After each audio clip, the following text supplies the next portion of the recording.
Morning, you are welcome in पिलॉन English classes. देखिए friends, आज हम फ्रेजेस के बचे हुए पार्ट की हम स्टडी करेंगे। हमने पढ़ा था नाउन फ्रेज, एडजेक्टिव फ्रेज और आज पढ़ेंगे हम एडवर्ब फ्रेज और आपका वर्ब फ्रेज। देखिए एडवर्ब फ्रेज क्या होता है? A group of words which has different words and which acts like a adverb. देखिए एडवर्ब फ्रेज क्या होता है? सेंटेंस का ऑप्शनल एलिमेंट्स होता है। कैसा एलिमेंट्स होता है? ऑप्शनल। ये कंपलसरी एलिमेंट नहीं होता, क्योंकि ये एक्शन कब हुआ, कहां हुआ, कैसे हुआ, ये सारे रिस्पॉन्स को देता है। इसलिए जब एक ग्रुप ऑफ वर्ड्स एडवर्ब की तरह से फंक्शन करता है, वो प्लेस का, टाइम का, मैनर का या इसका जब कंडीशन का सेंस देता है तो वो एडवर्ब फ्रेज कहलाता है। इसलिए अपना है एडवर्ब फ्रेज, एडवर्ब फ्रेज। अब देखो, जैसे मैंने कहा यस्टरडे। अब यस्टरडे क्या है? यस्टरडे सिर्फ एडवर्ब है, ये केवल एडवर्ब ही है। टुडे आ गया, टुडे हमारा केवल एडवर्ब ही है, ये फ्रेज नहीं है। उसके अलावा नाउ, ये एडवर्ब ही है, एडवर्ब फ्रेज नहीं है। उसके अलावा केयरफुली, जो कि एडवर्ब फ्रेज है, एडवर्ब क्लॉज ऑफ मैनर है, एडवर्ब मैनर है। तो ये भी क्या होगा? ये एडवर्ब ही है, एडवर्ब ऑफ मैनर। उसके अलावा स्लोली, रैपिडली, यानी ये सिर्फ एडवर्ब का ही फंक्शन करते हैं, ये फ्रेज नहीं है। फ्रेज में क्या होता है? ग्रुप ऑफ वर्ड्स होता है। क्या होता है? Group of words which acts like a adverb. जैसे मैंने लिखा कि लास्ट ईयर, लास्ट ईयर है, लास्ट मंथ है, नेक्स्ट ईयर है, नेक्स्ट मंथ है, नेक्स्ट नाइट, नेक्स्ट ईयर, ये सब क्या होते हैं? ये सब होते हैं आपके एडवर्ब फ्रेज। जैसे the previous month, the previous month. उसके अलावा है the previous year, the previous year. उसके अलावा नेक्स्ट मंथ, नेक्स्ट मंथ या नेक्स्ट डे, नेक्स्ट डे। ये सभी टाइम इंडिकेटिंग वर्ड्स है, जो कि ग्रुप ऑफ वर्ड्स है। और ये क्या करता है? जब भी एक शब्द आता है एडवर्ब के सेंटेंस के अंदर तो होता है एडवर्ब। जब ग्रुप ऑफ वर्ड्स आता है तो होता है एडवर्ब फ्रेज, एडवर्ब फ्रेज। जैसे मैंने एक सेंटेंस लिखा किसी भी सेंटेंस के अंदर कि किस तरह से ये फ्रेज का फंक्शन करते हैं। मैंने एक सेंटेंस लिखा कि I speak English, I speak English carefully, I speak English carefully. ये केयरफुली क्या है? ये एडवर्ब ऑफ मैनर है, क्योंकि एक्शन कैसे हुआ? आई स्पीक, मैं बोलता हूं क्या इंग्लिश, कैसे, हाउ। तो ये हमारा हुआ एडवर्ब ऑफ मैनर। अब मैं इसको फ्रेज की भांति लिखूं, एज ए फ्रेज, तो मैं इसको लिख सकता हूं I speak English, I speak English in A careful manner, in A careful manner. ये आपका फ्रेज हो गया। ये क्या हो गया? फ्रेज। जो केयरफुली है वही भाव इन ए केयरफुल मैनर डिनोट्स कर रहा है, परंतु ये केवल एडवर्ब ही है। और ये क्या हो गया? Adverb of manner, adverb of manner. अब प्लेस को इंडिकेट भी कर सकते हैं, जैसे माई friend is playing in the park, my friend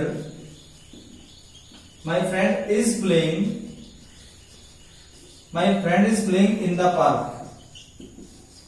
in the park. अब इन द पार्क क्या हो गया? एडवर्ब ऑफ प्लेस, क्योंकि ग्रुप ऑफ वर्ड्स है, ग्रुप ऑफ वर्ड्स है, जो कि वेयर का जवाब दे रहा है। माई फ्रेंड इज प्लेइंग, कहां खेल रहा है? Where, where my friend is playing in the park. तो ये क्या हो गया आपका? Adverb of place. लेकिन एडवर्ब प्लेस तो है, लेकिन ये फ्रेज का सेंस दे रहा है। किसका सेंस दे रहा है? फ्रेज का, because it is a group of words और एक एडवर्ब की तरह से फंक्शन करता है। लेकिन ध्यान दीजिए, क्लॉज, एडवर्ब क्लॉज भी होता है, लेकिन क्लॉज के अंदर क्या होता है? एक सब्जेक्ट होता है, एक प्रेडिकेट होता है। प्रेडिकेट के अंदर क्या होता है? एक फाइनाइट वर्ब का होना बहुत जरूरी है। एक शब्द आता है एडवर्ब, ग्रुप ऑफ वर्ड्स आता है और उसमें वर्ब नहीं हो तो होता है फ्रेज, एडवर्ब फ्रेज। यदि ग्रुप ऑफ वर्ड्स और उसके अंदर कोई सब्जेक्ट और आपका प्रेडिकेट हो या फाइनाइट वर्ब हो तो वो क्या होता है? वो होता है क्लॉज। अब नेक्स्ट है वर्ब फ्रेज। नेक्स्ट क्या होता है? Verb phrase. वर्ब फ्रेज में क्या होता है? हेल्पिंग वर्ब और वर्ब दोनों के कॉम्बिनेशन को क्या कहते हैं? वर्ब फ्रेज कहते हैं। इसको बोलते हैं वीजी, वर्ब ग्रुप भी कहते हैं। जैसे मैंने लिखा मोहित हैज अ डॉग, ये कोई सेंटेंस है। ऐसे अब इसमें हैज क्या है? फर्स्ट फॉर्म है वर्ब की, उसमें ऐसे ही सारा है, वो प्रेजेंट सिंपल का सेंटेंस है। और इसके अंदर हैज क्या कर रहा है? पोजीशन का सेंस दे रहा है, प्रेजेंट का पोजीशन। लेकिन मैंने लिखा Mohit has been selling books since morning, since morning. अब इस सेंटेंस के अंदर क्या होगा? देखो, in this sentence has been क्या होगा आपका? ये हेल्पिंग वर्ब है, लेकिन हेल्पिंग वर्ब और बीन दोनों मिलके क्या होगा? ये जो पूरा का पूरा पार्ट है हैज बीन, ये क्या होगा आपका? Verb phrase. पूरा का पूरा क्या हो गया? Verb phrase. इसको वर्ब ग्रुप भी कहते हैं। क्या कहते हैं? Verb group. VP or VG, verb group भी कहते हैं, वर्ब फ्रेज भी कहते हैं। फिर है he was a king, he was a king. इसमें वॉज क्या है? सेकेंड फॉर्म है किसका? बी का। ही क्या हो गया? सब्जेक्ट। अ किंग क्या हो गया? Complement, complement. लेकिन ए किंग, दोनों यदि हम फ्रेज की बात करें तो अ किंग क्या हो गया आपका? Noun phrase. अ किंग क्या हो गया? Noun phrase. क्योंकि आर्टिकल प्लस नाउन दोनों मिलके क्या बन जाते हैं? नाउन फ्रेज बन जाते हैं। लेकिन ये वर्ब ही है, ये वर्ब फ्रेज नहीं है या ये वर्ब ग्रुप नहीं है। लेकिन मैं कहूं कि he was beating a king, he was beating, he was beating a king. वह एक राजा को पीट रहा था। फर्स्ट और सेकंड, ही क्या हो गया? सब्जेक्ट, वॉज क्या हो गया? हेल्पर, बीटिंग क्या हो गया? वर्ब, और ये क्या हो गया? ऑब्जेक्ट। क्योंकि दोनों अलग अलग है, सब्जेक्ट और ऑब्जेक्ट क्या होते हैं? दोनों अलग अलग, जबकि सब्जेक्ट और कॉम्प्लीमेंट क्या होते हैं? दोनों एक। अब यहां पर जो वॉज बीटिंग है, दोनों मिलकर क्या होगी? Verb phrase. ये क्या हो गया? वर्ब फ्रेज या वर्ब ग्रुप, ये वर्ब ग्रुप। जब भी हेल्पिंग और वर्ब दोनों आते हैं तो वर्ब फ्रेज होता है या वर्ब ग्रुप होता है। और जब भी हेल्पिंग के बाद वर्ब नहीं आती है तो वर्ब ही होती है, वो वर्ब ग्रुप या वर्ब फ्रेज नहीं होता। तो हमने पढ़े थे prepositional phrase, A group of words जो किसी प्रीपोजिशन से शुरू होता है और वो सेंटेंस का पार्ट होता है, लेकिन वो कंप्लीट सेंस डिनोट्स नहीं होता, it forms the part of a sentence. Noun phrase हो गया, उसका एडवर्ड नाउन होता है। एडजेक्टिव फ्रेज हो गया, उसका एडजेक्टिव का जो हेडवर्ड होता है, एडजेक्टिव होता है, उसके पहले क्या होते हैं? उसके पहले आते हैं वो उसके प्रीमोडिफायर्स होते हैं। और जितने भी प्रीमोडिफायर्स होते हैं वो सभी एडवर्ब्स होते हैं। क्या होते हैं? एडवर्ब्स। जैसे this is a very beautiful flower, तो वेरी क्या होगा? एडवर्ब है जो ब्यूटीफुल को क्वालिफाई कर रहा है। अब हम बात करते हैं क्लोजेज की। किसकी बात कर रहे हैं? क्लोजेज की। क्लोज में क्या होता है? देखो, क्लोज की क्या डेफिनेशन होती है? एक सेंटेंस को समझने के लिए क्लोजेज का नॉलेज होना बहुत जरूरी है। क्योंकि सबसे पहले तो सेंटेंस क्या होता है? देखो, सेंटेंस का मतलब क्या होता है? सेंटेंस क्या होता है? सेंटेंस एक ग्रुप ऑफ वर्ड्स होता है जिसमें एक सब्जेक्ट होता है, एक प्रेडिकेट होता है। क्या होता है? प्रेडिकेट। अब उस जो सेंटेंस होता है उसके अंदर फाइनाइट वर्ब होना चाहिए। कैसे होना चाहिए? Finite verb. देखो, फाइनाइट वर्ब, फाइनाइट वर्ब क्या होती है? इसका हिंदी होता है सीमित क्रियाएं। एक होती है non finite verbs. Finite verbs क्या होती है? जो सब्जेक्ट से अफेक्टेड होती है, जो सब्जेक्ट से अफेक्टेड होती है। फाइनाइट वर्ब्स क्या होती है? यानी those verbs which are affected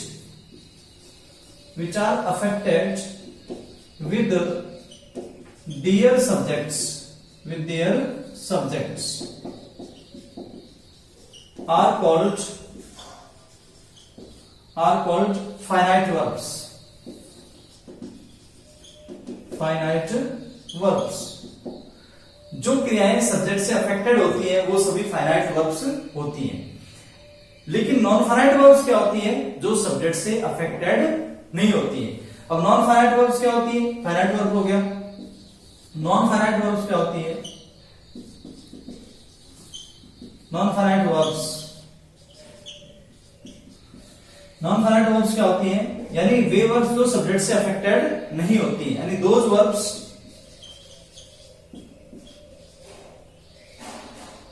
which are not affected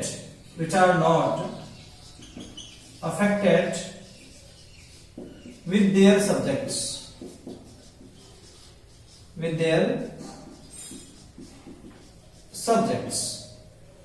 are called non-finite verbs. अब नॉन फाइनाइट वर्ब्स में क्या होता है, एक तो 2+B1 आता है इंफिनिटिव, एक जिरंड आता है यानी फर्स्ट फॉर्म में ing, और एक आता है पार्टिसिपल। ये क्या होता है, पार्टिसिपल। ये तीन होती हैं नॉन फाइनाइट वर्ब्स। क्या होता है इंफिनिटिव, क्या होता है जिरंड, क्या होता है पार्टिसिपल, वो हम नेक्स्ट क्लास में पढ़ाएंगे। अभी हम बात कर रहे हैं एक सेंटेंस की। तो सेंटेंस क्या होता है, ग्रुप ऑफ वर्ड्स होता है जिसमें एक सब्जेक्ट होता है, प्रेडिकेट होता है। एक क्या होता है, प्रेडिकेट। अब प्रेडिकेट क्या होता है, जो सब्जेक्ट के बारे में जो कुछ भी कहा जाता है वो सब प्रेडिकेट होता है, यानी सब्जेक्ट के अलावा वर्ब के बाद जो भी पार्ट होता है सेंटेंस का, वो पूरा का पूरा प्रेडिकेट कहलाता है। और एक सिंपल सेंटेंस के अंदर एक सब्जेक्ट होना चाहिए और एक फाइनाइट वर्ब होना चाहिए। फाइनाइट वर्ब क्या होती है, जो सब्जेक्ट से अफेक्टेड होती है। Those verbs which are affected with their subjects are called finite verbs. अब आप देखिए कि सेंटेंस एक ग्रुप ऑफ वर्ड्स होता है जिसमें एक सब्जेक्ट होता है और एक फाइनाइट वर्ब होती है, और उसका कंप्लीट सेंस होता है। क्या होता है, कंप्लीट सेंस, उसको डिनोट्स करता है वो, कंप्लीट उसका सेंस होता है। जैसे मैंने लिखा कि Mohit speaks English, Mohit speaks English in the class.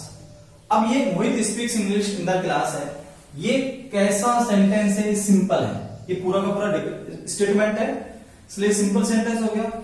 इसमें एक तो सब्जेक्ट है और एक प्रेडिकेट है, यहां से लेके यहां तक का भाग क्या हो गया, प्रेडिकेट। प्रेडिकेट क्या होता है, यानी सब्जेक्ट के अलावा जो भी कुछ पार्ट आता है, जो सब्जेक्ट के बारे में कहा जाता है, the statement which is said about the subject are called we can say that predicate. अब इसमें ये स्पीक्स क्या है, फाइनाइट वर्ब है। क्यों, क्योंकि सब्जेक्ट से अफेक्टेड है। आप यहां स्पीक नहीं लिख सकते क्योंकि सब्जेक्ट सिंगुलर तो वर्ब भी क्या आती है, सिंगुलर। और ये स्पीक्स इसलिए है क्योंकि ये सब्जेक्ट से अफेक्टेड है, इसलिए फाइनाइट वर्ब है। एक सेंटेंस को बनाने के लिए एक सब्जेक्ट और एक फाइनाइट वर्ब का होना बहुत जरूरी है, क्योंकि अकेले नॉन फाइनाइट वर्ब से कोई भी सेंटेंस नहीं बन सकता। नॉन फाइनाइट वर्ब्स क्या होती है, 2+B1 जो कि इंफिनिटिव होती है, फर्स्ट फॉर्म में ing जिरंड्स होता है। पार्टिसिपल्स क्या होता है, जब वर्ब्स एडजेक्टिव तरह से फंक्शन करती हैं वो पार्टिसिपल कहलाता है। इसलिए अब जो फाइनाइट वर्ब है उसका होना जरूरी है। अब ये सेंटेंस है लेकिन ये मैन क्लॉज है। कैसा क्लॉज है, मैन क्लॉज। मैन क्लॉज क्या होता है, जिसमें सब्जेक्ट और वर्ब होती है और उसका कंप्लीट सेंस होता है। एक होता है, अब देखिए आप, दूसरा है I have many friends, I have many friends. अब हैव क्या हो गया, ये सब्जेक्ट हो गया, वर्ब है। मैनी फ्रेंड्स क्या हो गया, आपका ऑब्जेक्ट। लेकिन हैव क्या है, वर्ब है। कैसी वर्ब है, फाइनाइट वर्ब है। क्यों, क्योंकि आई से अफेक्टेड है। अगर यहां मैं हैज नहीं लिख सकता क्योंकि ये इस सब्जेक्ट से अफेक्टेड है, ये सब्जेक्ट से अफेक्टेड है। दूसरा है ही वॉज अ टीचर, वो एक टीचर था, तो ही क्या हो गया, सब्जेक्ट, वॉज क्या हो गया, वर्ब की सेकंड फॉर्म, टीचर क्या हो गया आपका, कॉम्प्लीमेंट। क्या हो गया, कॉम्प्लीमेंट। अब दोनों एक है, ये यहां पर ही वर्ब ए टीचर नहीं लिख सकता क्योंकि ये इस सब्जेक्ट से अफेक्टेड है। वैसे वॉज बी का सेकंड फॉर्म है जो कि लिंकिंग वर्ब है, और टीचर क्या होगा आपका, कॉम्प्लीमेंट। इसलिए सेंटेंस क्या होता है, शब्दों का वह समूह जिसमें एक सब्जेक्ट होता है, प्रेडिकेट होता है और उसका कंप्लीट सेंस होता है, उसका कंप्लीट सेंस होता है। It is called sentence. अब हम बात करते हैं क्लॉजेस की, इसकी बात करते हैं क्लॉजेस। क्लॉज में क्या होता है, क्लॉज में भी होता है कि clause is a group of words which has a subject and a predicate of its own, and it may denote complete or incomplete sense. It may denote complete or incomplete sense. शब्दों का वह समूह जिसमें एक subject होता है और एक प्रेडिकेट होता है। प्रेडिकेट के अंदर कैसी वर्ब होनी चाहिए? Finite verb. फाइनाइट वर्ब्स क्या होती है? जो सब्जेक्ट से अफेक्टेड होती है। एक सब्जेक्ट और एक प्रेडिकेट होता है और उसका कंप्लीट सेंस भी निकल सकता है, तो इनकम्प्लीट सेंस भी निकल सकता है। अब कंप्लीट सेंस किसका निकलेगा? मैन क्लॉज का, प्रिंसिपल क्लॉज का, रिजल्ट क्लॉज का। लेकिन इनकम्प्लीट सेंस का कौन सा क्लॉज देता है? वो देता है आपका सबऑर्डिनेट क्लॉज, डिपेंडेंट क्लॉज, या तो वो जो क्लॉज होता है डिपेंडेंट क्लॉज वो क्या देता है? इनकम्प्लीट सेंस देता है। सेंटेंस का पार्ट तो होता है, उसमें सब्जेक्ट भी होता है, उसमें प्रेडिकेट भी होता है, लेकिन फिर भी वो इनकम्प्लीट सेंस देता है। अब तो क्लॉजेस में क्या होता है? तो clauses, a clause is a group of words, a clause is a group of words which has a subject and a predicate of its own, and it may denote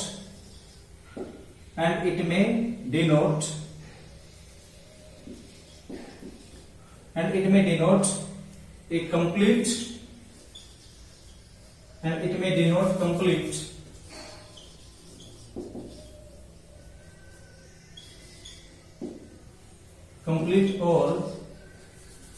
complete or incomplete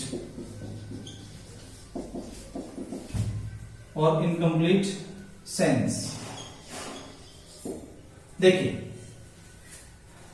clause क्या होता है? Group of words होता है जिसमें एक subject होता है और एक प्रेडिकेट होता है, और ये पूरा अर्थ भी दे सकता है और आधा अर्थ भी दे सकता है, इसलिए ये क्या कहलाता है? क्लॉज कहलाता है। क्या कहलाता है? क्लॉज। क्लॉज में एक सब्जेक्ट और एक फाइनाइट वर्ब का होना जरूरी है। In a clause there must be a finite verb। अब देखो एक क्लॉज के अंदर एक फाइनाइट वर्ब होना बहुत जरूरी है। फाइनाइट वर्ब क्या होती है? जो सब्जेक्ट से, फाइनाइट होता है सीमित, जो सब्जेक्ट से सीमित होती है, अफेक्टेड होती है, they are considered finite verbs. अब फाइनाइट वर्ब का होना जरूरी है, एक सब्जेक्ट होता है, एक प्रेडिकेट होता है, और ये कंप्लीट सेंस भी दे सकता है और इनकम्प्लीट सेंस भी दे सकता है। कंप्लीट सेंस कौन सा देता है? जो मैन क्लॉज होता है, जो रिजल्ट क्लॉज होता है, जो प्रिंसिपल क्लॉज होता है। लेकिन इनकम्प्लीट सेंस कौन सा देता है? जो डिपेंडेंट क्लॉज होता है, जो सबऑर्डिनेट क्लॉज होता है, वो कौन सा देता है? इनकम्प्लीट सेंस देता है। अब क्लॉज भी तीन प्रकार के होते हैं। There are three types of clauses जो हम पढ़ेंगे अभी। देखो नाउन क्लॉज, एडजेक्टिव क्लॉज और एडवर्ब क्लॉज। सबसे पहला नाउन क्लॉज।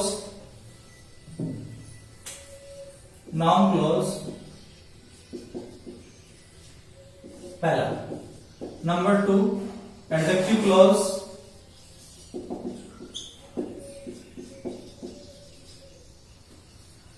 Adverb clause.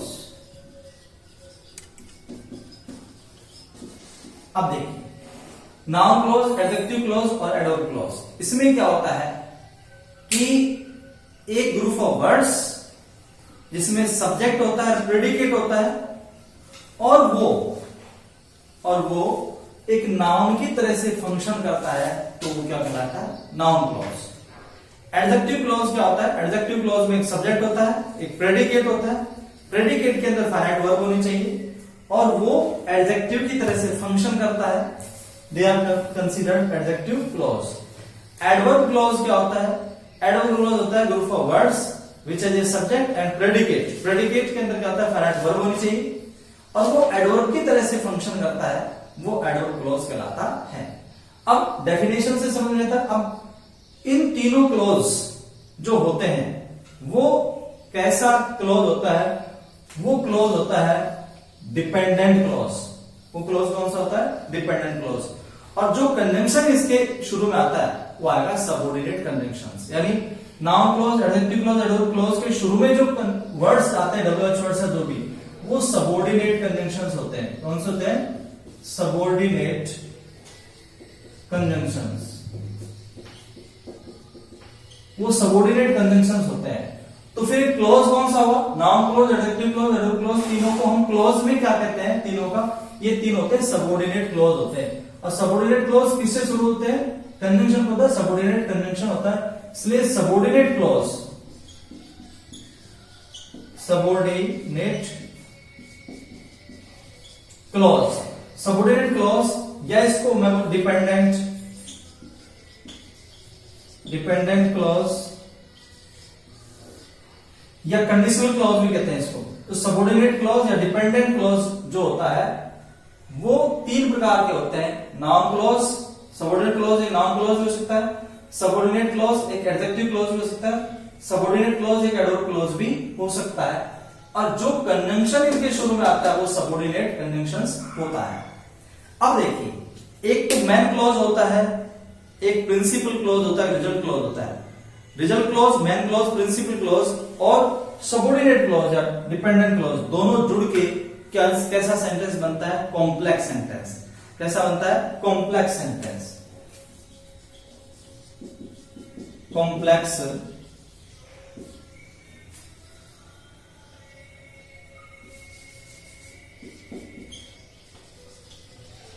ये कॉम्प्लेक्स सेंटेंस बनता है। अब आप देखिए किस तरह से ये बनते हैं वो हमें देखना है one by one. Noun clause A group of words which is a subject and A predicate और नाउन की तरह से फंक्शन करता है। अब इनकी जो कंप्लीट है, अब सबऑर्डिनेट कंजंक्शंस किससे शुरू होते हैं? वो नाउन क्लॉज के शुरू में आपका स्टार्ट होता है। तो जो नेक्स्ट की क्लास है उसके अंदर क्लॉजेस के बारे में हम डिस्कशन करेंगे। पूरा का पूरा नाउन क्लॉज क्या होता है, एडजेक्टिव क्लॉज क्या होता है, एडवर्ब क्लॉज क्या होता है, फिर नाउन से कनेक्ट करेंगे, नाउन फ्रेज से कनेक्ट करेंगे, नाउन क्लॉज से कनेक्ट करेंगे। उसके बाद एडजेक्टिव क्या होता है, एडजेक्टिव फ्रेज क्या होता है, एडजेक्टिव क्लॉज क्या होता है, फिर एडवर्ब क्या होता है, एडवर्ब फ्रेज क्या होता है, एडवर्ब क्लॉज क्या होता है। जब तक तीनों में डिफरेंशिएट नहीं करेंगे तब तक ये समझ में नहीं आएगा। किसी भी सेंटेंस के अंदर दो होते हैं सेंटेंस, एक तो कोरिलेटिव कंजंक्शंस और एक सबऑर्डिनेट कंजंक्शंस। इसलिए इन सब की चर्चा हम कल करेंगे। So thank you for watching this video and have a nice day. Thank you.